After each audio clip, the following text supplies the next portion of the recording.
मध्य प्रदेश में आज मंदसौर के सीतामऊ विधानसभा में कृषि आधारित और कृषि की उन्नत सभी प्रकार की फसलों के लिए, उन्नत उपकरणों के लिए, कृषि आधारित उद्योग लगाने के लिए एक विशाल समागम का आयोजन किया गया है, जिसमें कई प्रकार के अलग अलग क्षेत्रों में काम करने वाले लोग जो हमारे किसानों की फसलों का ठीक से उत्पादन होकर प्रोडक्ट बनाए और प्रोडक्ट से उनकी न केवल फसल की कीमत सही से मिले बल्कि राज्य भी समृद्ध हो, किसानों को खेती में प्रोत्साहन मिले, वो अधिक उत्पादन ले पाए। ऐसे कई कारण से हमने एक बड़ा प्लान बनाया है।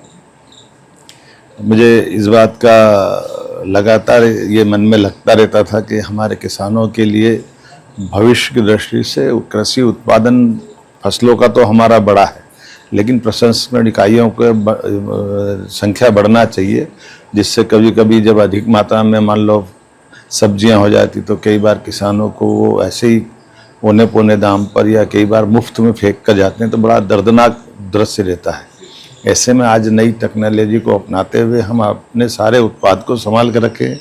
मार्केट को अच्छे से बना के रखें और सभी प्रकार की फसलों को प्रोत्साहन देते हुए किसानों के लिए कभी उनके जीवन में घाटा ना आए, इस प्रकार के प्रबंधन करने की अत्यंत आवश्यकता। और इस प्रकार से दीर्घगामी हमने योजना बनाई है, जिसको अलग अलग अंचल के हिसाब से, जैसे आज हम जब मंदसौर की बात कर रहे हैं वो प्रदेश का, लेकिन खासकर मालवा अंचल में ये एक मेला कृषि आधारित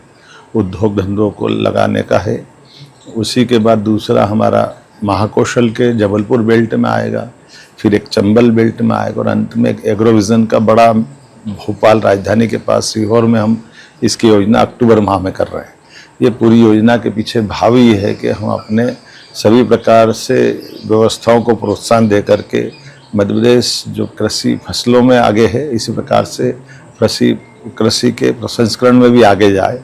फूड प्रोसेसिंग में आगे जाए और ये देश के अंदर सबसे समृद्ध राज्यों की श्रेणी में सफल हो जाए।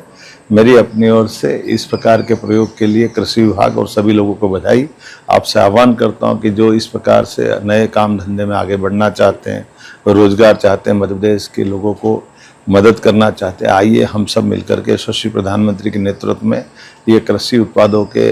नए दौर के मध्य प्रदेश को बनाने में मदद करें। बहुत बहुत बधाई।